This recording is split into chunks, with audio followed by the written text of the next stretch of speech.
Hi everyone, this is Jim and welcome back to my YouTube channel. At ito na nga post ng Trending World, the Entertainment Editors Awards, the Eddies, announced its nominees, with Quezon leading the pack with 8 nominations, followed by Contribute Academy with 6. Sunshine, Manila's Finest earned 5 nominations each.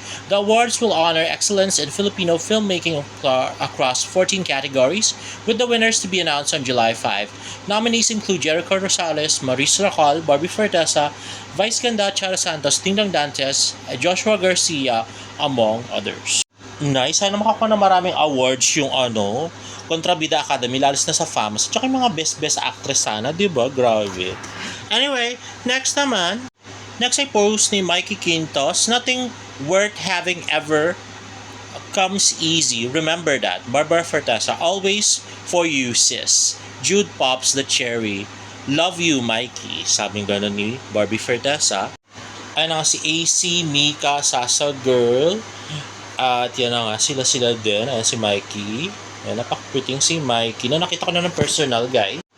Ayan, more pictures. At ito nga, guys, si Mr. Joey Marquez nga ang gaganap na tatay ni Barbie Fortesa sa Saving Cherry. O, diba? Grabe.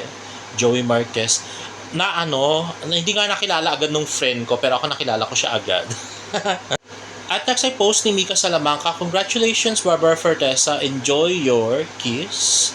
At ayan na nga, si Mika Salamanca, Sasa Girl, at saka si AC Bonifacio. Ayan, super saya ni AC Bonifacio. Ayan, si Mika, at saka si AC, at si Sasa Girl at Mikey Quintos. At yan na nga si Sasa Girl. At next naman ay post nga ni PJ Edrenal. Hey June, chapter 6 almost done. Always grateful for everything. At nag-comment naman si Barbie ng The Jeepney Warriors. Ayan na nga. Napaka-cute ni Barbie dyan. At next naman ay post ni Albert Santillan Jr. at Philippine Educational Theater Association. Selfie with Barbara Fortesa, one for the books. Thank you for the warm smile. Ayun na, si Barbie Fortesa at saka si Thea Ashley on the side. At yan si Barbie ini-interview. And more of Miss Barbie Fortesa in pictures. At ito yung kausap niya, sila Miss Candy Pangilinan. At next ay post ni JC Alcantara from Fee 77 to Saving Cherry. Kinonfirm niya na nga, nakasama nga siya sa Saving Cherry the movie. Ayun na nga, napaka-cute ni JC at Barbie at parang bagay din, diba? Grabe, diba? Ito nga sa GMA Gala at ayan na nga, JC and Barbie. Walang picture si David tsaka si Barbie dyan sa gala na yan, diba? Naalala nyo ba? At next naman, yung interview ng Goldwyn Reviews kay Barbie Fortesa. Let's watch this. Agree ba kayo sa 5/5 ng Goldwyn Reviews? Yes. Actually, 10/5. Really exceeded my expectations.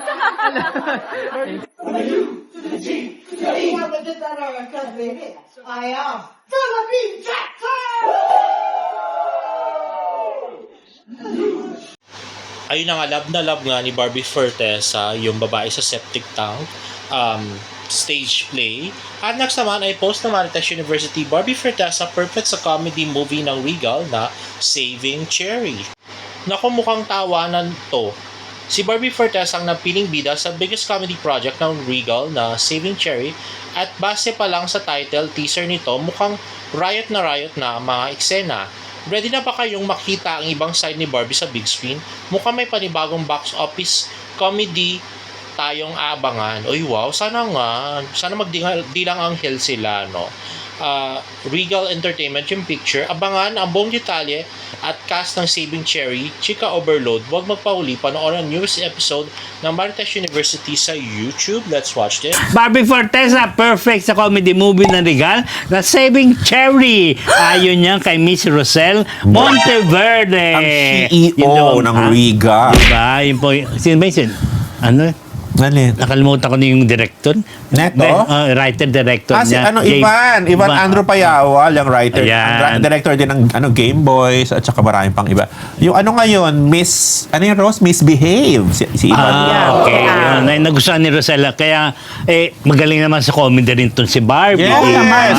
Natuwa ako dyan. Excited ako yung mga bagets eh. Ito yung Si Sasha Girl, si Siguro Mika Salamanca. mga girls. Di ba Mika Salamanca po. Oo, Mika Diba? Salamanca, Sasa Girl. Yan pala yun! Sino pa nga dito? Si Mikey Quinto. Mikey Quinto. yeah. Sabi ko sa'yo, lalabas Oo. Parang isa pa. Isa pa. Sasha Girl, Mika, Apat Mikey. Oo, ayun. Barbie. Oh, yun pala yung, yan siya pala yung fool. Ano yan? Oo ka. Yung ay makibanding. Sino? Ay, alam mo, nakita ko to. Ba't may mga wedding na yan si Barbie? Oo, Sabi ko, I'm sure wedding brand na. to. Akala ko brand. Yun diba? na, pelikula pala. Yes. Pero akala ko din brand Diba? dahil madalas Parang- gano'n. Talaga Kung naka... mo kaming etchusin Barbie, hindi ka ikinasal. Hindi ka ikakasal. Ayun. Mas mauna pa si Grabe Ashley yung hindi ka Casal. ikakasal. Ngayon.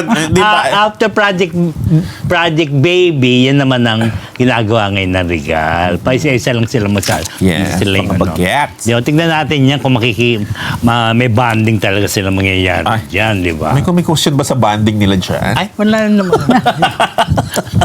All girls. Sino All kaya mga girls, boys diba? nila dyan? Wala Wala bang binanggit pa na ng mga boys sa cast? At least legit. Oo, di ba? Hindi invento. Anong sinasabi ng ayaw makibanding at imbento? Diba? Na-curious tuloy ako. Anyway, next naman ay welcome to High Rocks Jakarta, Air Asia at B. So, nag-comment nga si Tita Eden dito sa picture ni James at ni Jean na 2 of 4. So, 4 days sila sa Jakarta. At next nga ay number 28 overall nga si David Licauco or rank 1 at 24 of Philippine athletes. At number 1 daw siya sa lahat ng Philippine athletes, tapos pang 28 siya sa lahat ng nag-compete. Ayan na nga ang pamilya C. So si James, si Jean, si Tita Eden, si David at saka si Simon. At next naman ay si Jean at saka si James. At next sa Instagram post ni David Licauco, whole lot of support coming back stronger. At yung chest niya ay pinatato niya ng Philippine flag. At yan, si David pawis na pawis. Ayan. At yung Familia C. At ito yung record niya. At ito naman si Simon for High Rocks Jakarta. At ito yung video ni David sa hurdles. At yan naman si Last Station Boy, that guy Simon. At next naman ay meron na namang inimbentong kwento si Pikwa at isyong jowa ni Ginoo, PA daw pala. Ginawang PA si Alex? Gago talaga tong Pikwang to. Ano naman? Invento pinagagawa niya. Hindi na nahiya sa pamilya ni Alex, no? Grabe. Ito nga, nag-aaral nga si Alex ng law. Ayan o, just to law school gals. Yan nga ay sa Melbourne, Australia. Kasama niya yung friend niya. Diba? Bakit naman siya mag-aaral ng law para lang maging PA ni David Licauco, diba? Binaba naman masyado ni Pikwa. Gago talaga yan. At kung PA lang si Alex, bakit sinasamahan sa kasal? Diba? May PA bang kasamahan mo pa sa kasal tapos ikaw pa yung escort, diba? Ayan o, escort sila. Si Maggie kasama niya yung boyfriend niya na anak nila Jaworski. Tapos si Alex, kama yung boyfriend niya si David. Diba? Si Barbie nga hindi niya masamahan eh. Gago talaga tong Pikwang to. Kaibigan niya nga tong si Maggie Ford kasi nga, kadorm niya yan doon sa Australia. So, mga alta yung mga nagdo-dorm doon at tsaka nag-aaral. So, kaya ba ni kung pag-PPA lang si Alex, kaya niya bang mag-aral doon at baka sama pa talaga sa dorm ang anak ni Carla Estrada na si Maggie Planas, di ba? Parang tanga. Grabe talaga si Pikwa, kapag invento para mailusot niya yung yung barda. O di ba ito napaka-sweet, di ba? Nakasandal na siya doon sa dibdib ni David Halos. At eto si David nagpa-picture kasama yung family ni Alex. Meron ba ganyan ng mga Portesa at saka si David? Di ba wala? Tsaka Pikwa, grabe talaga. Yung yung bunganga ni Pikwa bumubula na sa sa sinungal. Gawa ng mga kwento-kwento sa mga tao, no? Grabe yung paninirang po nitong hayop na Pikwa na to, no? Sinusunod na yung kaluluwa na sa impyerno. Buhay pa sinusunod na yung kaluluwa sa impyerno dahil sa paggawa fake news, no? Grabe. Ay, ewan ko ba dyan sa Pikwang yan.